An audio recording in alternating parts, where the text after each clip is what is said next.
اچھا جی، مطلب ان حالات میں نا سپریم کو یہ اس کیس سے ہٹ کے جب آپ نظر ڈالتے ہیں تو یوں لگتا ہے کہ پورے ملک پہ نا ایک آسیب کا سایہ ہے. ورنہ کیسے ہو سکتا ہے کہ ریاست اپنے بیٹوں سے ناراض ہو، اور ناراضی بھی ایسی جو انتقام میں بدلتی ہوئی دکھائی دے. وہ بیٹے جنہیں ریاست ہوگی ماں کے جیسی کی لوریاں سنا سنا کے جوان کیا گیا تھا، آج وہی ریاست انہی بیٹوں کی گردن جھکی ہوئی دیکھنا چاہتی ہے. جو پورے قد کے ساتھ کھڑا ہونا چاہتے تھے ان کے پاؤں تلے سے زمین کھینچنا چاہتی ہے ریاست. محض اختلاف رائے کرنے والوں کو باغی قرار دے رہی ہے، اور خود کو ریاست قرار دینے والے جو ہمارے حکومتی ارکان ہیں وہ چیخ چیخ کر نعرہ ہے کہ بولتے جو چند ہیں سبھی شر پسند ہے. اور اسی شور و غلغلے میں جو ایک بعض کان پڑی آوازیں سنائی نہیں دے رہی، اور یوں مطلب وہ بضد ہے کہ جو بھی بولے گا اس کی زبان جو ہے وہ گدی سے کھینچ لی جائے گی. تو یوں لگتا ہے کہ نتائج سے بے پرواہ حکمران جو ہیں وہ اپنے اور اپنے ہم نواؤں کے علاوہ باقی ہر کسی کو مٹا دینے کے در پہ ہیں، تلے ہوئے ہیں اس بات پہ. اور حکمرانوں کی جو نفسہ نفسی ہے اس نے پورے ملک کو انگاروں پہ لٹایا ہوا. طاقت کے نشے میں مخمور ہیں حکمرانوں نے. بالکل ایک نیا جو ہر دوسرے دن نیا شکار، بالکل ایسے لگتا ہے کہ شکاری ہیں اور ہر دوسرے دن ایک نیا شکار تلاش کرتے ہیں. تازہ ترین شکار جو ہے وہ اظہر مشوانی کا خاندان ہے. حکومت اور اس کے کرتے دھرتے اچھی طرح جانتے ہیں کہ اظہر مشوانی ایک عرصے سے دیار غیر میں مقیم ہے، پھر بھی غصے میں پاگل حکومتی اہلکار جو ہیں وہ گزشتہ روز کے آخری پہر اظہر مشوانی کے گھر پہ انہوں نے دھاوا بولا ہے، اور اظہر مشوانی کے دل کے مریض والد اور فالج زدہ والدہ تھیں گھر پہ صرف، اور ان کے 2 پروفیسر بھائی موجود تھے. تو ذرائع یہ بتاتے ہیں کہ گھسیٹتے ہوئے ان دونوں بھائیوں کو ڈالے میں ڈالا ہے اور نامعلوم مقام پر منتقل کر دیا. مقصود صرف یہی ہے کہ کسی طرح اظہر مشوانی کو بھی سرکار کی دہلیز پہ سرنگو کیا جائے.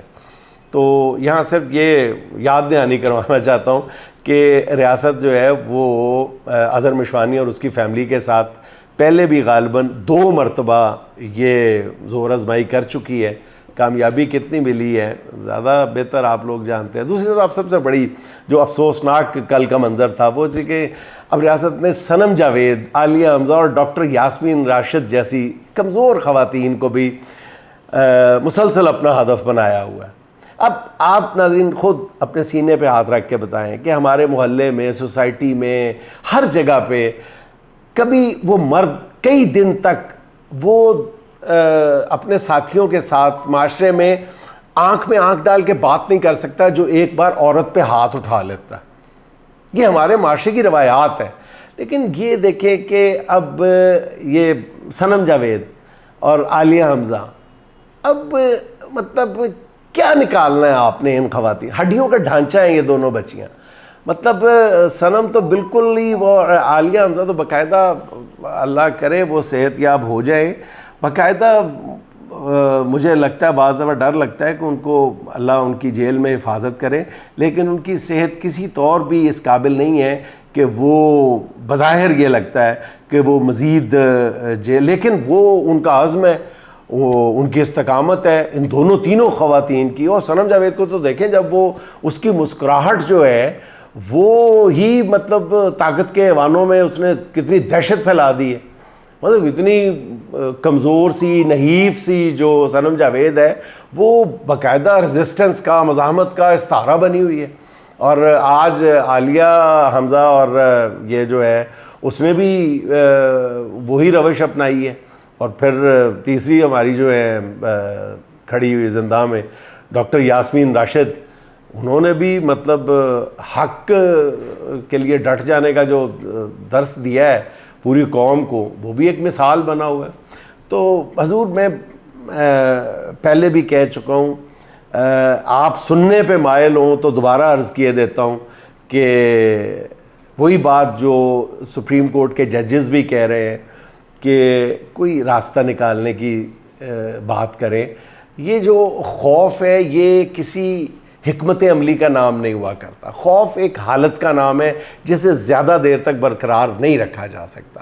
ظلم کا ہر حربہ جو بھی آپ آزما لیں, ظلم اور جبر جو ہے اس کی ایک طبعی عمر ہوتی ہے. جیسے ہر چیز کی ایک شیلف لائف ہوتی ہے نا, اسی طرح جبر کی بھی, ظلم کی فضا کی بھی ایک شیلف لائف ہوتی ہے. اور آپ نے ہر طرح کا تو حربہ آزما لیا ہے, کیا کون سا حربہ رہ گیا ہے جو آزمانا باقی ہے؟ سب کچھ کر کے دیکھ لیا ہے. آپ پی ٹی آئی کو 1 انچ بھی پیچھے دھکیلنے میں کامیاب نہیں ہو سکے. اور آئندہ بھی اگر خوف کی فضا کارگر نہ ہوئی تو میرا مشورہ پھر یہی ہے جو ججز کا ہے کہ اڈیالے والے سے بات کی جائے, مگر اس کے لیے کوئی آپ شرط نہ رکھیں. آپ اس کی 2 باتیں مان لیں گے تو ہو سکتا ہے وہ آپ کی 5 مان لیں, لیکن بات تو شروع کریں نا. ریاست کب تک اپنے بیٹوں کے ساتھ یوں لڑتی رہے گی؟ اچھا یہ بات صرف اتنی سی ہے کہ جو آج خان کے سیل کی تصاویر باہر آنے سے بھی یہاں ہو گئی ہے, اور ان تصاویر نے خان کے مخالفین کے اس پروپیگنڈے کی بھی دھجیاں اڑا دی ہیں کہ عمران خان کو جیل میں کوئی 5 اسٹار سہولتیں میسر ہیں, قوم کو ورلڈ کپ اور شوکت خانم ہاسپٹل اور نمل یونیورسٹی جیسے تحفے دینے والا عمران خان آج دیکھیں کہ جیل کے تاریک سیل میں پڑا ہوا ہے. اور اس کا قصور کیا ہے کہ اس نے اپنی بیوی سے شادی کیوں کی؟ یہی ہے نا, اور کیا کیس رہ گیا اس پہ؟ تو جیل کے چھوٹے سے سیل میں پڑا ایک عمران خان جو ہے وہ پورے نظام پہ حاوی ہو چکا ہے. اور یہی بات 70 سال سے نظام کے رکھوالوں اور اس کے بینیفیشریز کو قبول نہیں ہے. اور خان ان گناہوں کی پاداش میں جیل کاٹ رہا ہے. یہ حقیقت ہے کہ جو اس سے کبھی سرزد ہوئے ہی نہیں ہے.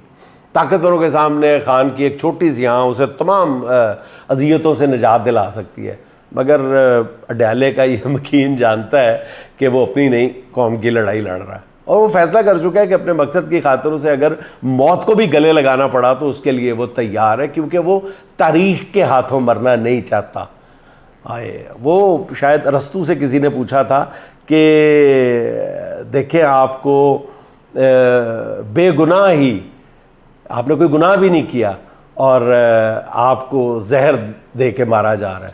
اس نے بڑا تاریخی جواب دیا تھا. اس نے کہا تھا تم کیا چاہتے ہو کہ میں بے گناہ نہ مارا جاؤں, گناہ کر کے مارا جاؤں؟ تو عمران خان کے آج جو سیل کی تصاویر ہیں انہوں نے بھی پوری قوم کو یہ یقین دہانی کرا دی ہے کہ ان کا جو خیر خواہ قید میں ہے وہ کیسی تکلیف دہ قید میں ہے. اور یہ وہی قیدی ہے جو آج اگر اس قوم کے لیے سیاست نہ کر رہا ہوتا تو اس میں کوئی دو آرا نہیں کہ وہ شہزادوں والی زندگی گزار رہا ہوتا. تو آج کی آخری بات بھی اس تصویر کے ساتھ میری آپ کی خدمت میں عرض ہے. تو رہ نورد شوق ہے منزل نہ کر قبول, تو رہ نورد شوق ہے منزل نہ کر قبول, لیلا بھی ہم نشیں ہو تو محمل نہ کر قبول.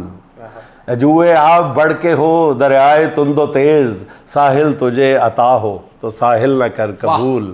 صبح ازل مجھ سے کہا جبرائیل نے, صبح ازل یہ مجھ سے کہا جبرائیل نے, جو عقل کا غلام ہو وہ دل نہ کر قبول.